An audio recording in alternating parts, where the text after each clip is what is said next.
লোডশেডিংয়ের কবলে কেরানীগঞ্জ, জনজীবনে ত্রাহি অবস্থা, অন্ধকার কাটবে কবে?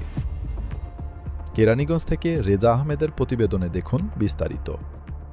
বৈশাখের তপ্ত দুপুর আর ভ্যাপসা গরমে যখন জনজীবন অতিষ্ঠ, ঠিক তখনই মরার ওপর খাড়ার ঘা হয়ে দাঁড়িয়েছে অসহ্য লোডশেডিং। কেরানীগঞ্জের অলিতে গলিতে এখন শুধুই হাহাকার।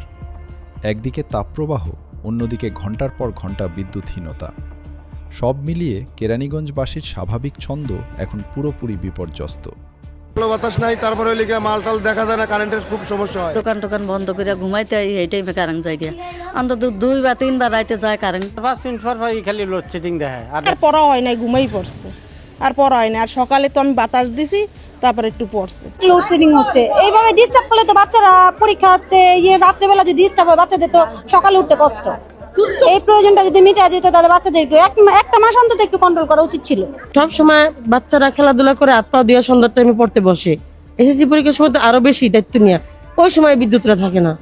যদি থাকে 10 মিনিট, 1 ঘন্টা নাই। কিন্তু এডি আমরা পিছনে এরকম ছিল না। ফ্যাসিসের সময় এরকম ছিল না। এখন যে কষ্টটা আমরা করতেছি, এই কষ্টটা আমরা আগে করি নাই। এই অন্ধকারের সবচেয়ে বড় শিকার এখন শিক্ষার্থীরা। বিশেষ করে যারা এসএসসি পরীক্ষা দিচ্ছে, তাদের জন্য এই সময়টা যেন এক বিভীষিকা। রাত জেগে রিভিশন দেওয়ার সময় বারবার বিদ্যুৎ চলে যাওয়ায় ব্যাহত হচ্ছে প্রস্তুতি। পর্যাপ্ত ঘুম নেই, খাওয়া দাওয়ায় অনিয়ম, আর অসহ্য গরমে অসুস্থ হয়ে পড়ার উপক্রম হয়েছে অনেকের। হলো একবার কারেন্ট গেছে, বাসাতে তো প্রত্যেক দিন মনে করেন 7 থেকে 8 বার কারেন্ট যায়। পড়ালেখাতে সমস্যা হচ্ছে কিছুটা, কিন্তু তারপর কি করতে হবে, ম্যানেজ করে নিতে হয়। সব কিছু মিল থাকলেও কারেন্টের বিষয়টা মিল থাকছে না, কারণ দিনে 7-8 বার গেলে, রাতে গেলে অনেক সময় আমরা কি করি যে সকালে পড়ি অথবা মনে করেন রাতে পড়ি, রাতে পড়তে বসি, যখন এখন পরীক্ষা দিয়ে যাবো একটা ঘুম দিব, এরপর সকালবেলা রাতেবেলা পড়তে বলবো, কিন্তু রাতেবেলা পড়তে বসলেই দেখি কারেন্ট চলে যায়। লোডশেডিংয়ের প্রভাব পড়েছে স্থানীয় অর্থনীতিতেও। একদিকে মুদ্রাস্ফীতি আর জ্বালানি তেলের আকাশচুম্বী দাম, অন্যদিকে কেরানীগঞ্জ উপজেলা প্রশাসনের নতুন নির্দেশনা, রাত 7টার মধ্যে বন্ধ করতে হবে সব ব্যবসা প্রতিষ্ঠান। ভাই আমার কারেন্ট থাকে না, আসে 10 মিনিট থাকে, আধা ঘন্টা 2 ঘন্টা থাকে না। আমরা এভাবে দোকানদারিও করি পারবো না, আলো বাতাস নাই, তারপরে লিখে মালটাল দেখা যায় না, কারেন্টের খুব সমস্যা হয়। প্রশাসনের এই কড়া হুঁশিয়ারিতে ব্যবসায়ীদের কপালে এখন চিন্তার ভাঁজ। দেশের অর্থনৈতিক এই সংকটকালে ব্যবসা গুটিয়ে ঘরে ফেরার এই নির্দেশ যেন ক্ষততে নুনের ছিটা। বিদ্যুৎ না থাকায় খুব ভোগান্তিতে আছি। বিদ্যুৎ না থাকাতে আসলে আগের মতন যে আমাদের যে বেচাকেনা ছিল সেটা এখন অনেক কম।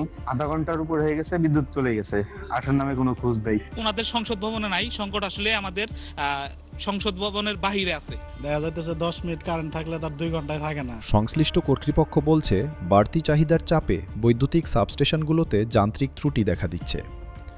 রক্ষণাবেক্ষণ আর মেরামতের কারণে সাময়িকভাবে বন্ধ রাখতে হচ্ছে অনেক উৎপাদন কেন্দ্র। ফলে চাহিদার তুলনায় উৎপাদন কম হওয়ায় বাধ্য হয়েই করতে হচ্ছে লোডশেডিং।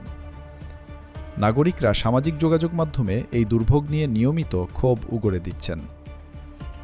তবে এই ঘোর অন্ধকারের মাঝেও রয়েছে এক চিলতে আসার আলো। রূপপুর পারমাণবিক বিদ্যুৎ কেন্দ্র থেকে শীঘ্রই জাতীয় গ্রিডে বিদ্যুৎযুক্ত হওয়ার কথা রয়েছে। সংশ্লিষ্ট মহলের ধারণা, রূপপুরের বিদ্যুৎ আসা শুরু করলে এই ভোগান্তি অনেকটা কমে আসবে। সার্বিক বিষয় নিয়ে আসলে বিদ্যুৎ চাহিদাটা অনেক বেড়ে গেছে, কিন্তু জ্বালানি সংকটটা অনেক বেশি অসহনীয় পর্যায়ে চলে গেছে। এবং আমরা আজকের এই উৎপাদনের যে প্রজেকশন দেখানো হয়েছে, সেখানে প্রায় 14,000 মেগাওয়াট আমরা বিদ্যুৎ উৎপাদন করতে পারবো।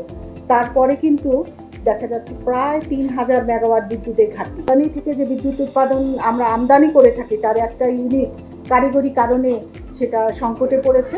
তবে এটা আমরা 28 তারিখে আদানির 26 তারিখে আদানির সেকেন্ড ইউনিটটা ঠিক হয়ে যাবে, আমরা বিদ্যুৎ সরবরাহ পেয়ে যাব। তারিখ পর্যন্ত আমরা বোধহয় প্রায় 1300 মেগাওয়াট বাড়তি বিদ্যুৎ দিতে পারবো। তার উৎপাদন যদি খুব শীঘ্রই হয়, সে বিষয়ে আমরা, এটা আপনারা জানেন, এটা বিজ্ঞান প্রযুক্তি মন্ত্রণালয়ের আওতায়, এটা আমাদের করণীয় কিছু নেই। তারপর রাশিয়ার সাথে তাদের চুক্তি আছে, এই বিষয়টা যদি দ্রুত করতে পারে আমরা কিছুটা সাশ্রয় করতে পারবো আমরা বলে আশা করছি। ততদিন পর্যন্ত কেরানীগঞ্জবাসীর ধৈর্যের পরীক্ষা দিতে হচ্ছে। সাধারণ মানুষের একটাই দাবি, বিদ্যুৎ পরিস্থিতির দ্রুত উন্নতি ঘটিয়ে অন্তত শিক্ষার্থীদের পড়াশোনার সুষ্ঠু পরিবেশ নিশ্চিত করা হোক। কেরানীগঞ্জের মানুষের লোডশেডিংয়ের সুখ দুঃখের কথা নিয়ে আপনাদের সাথে আছে কেরানীগঞ্জ নিউজ 24 অনলাইন।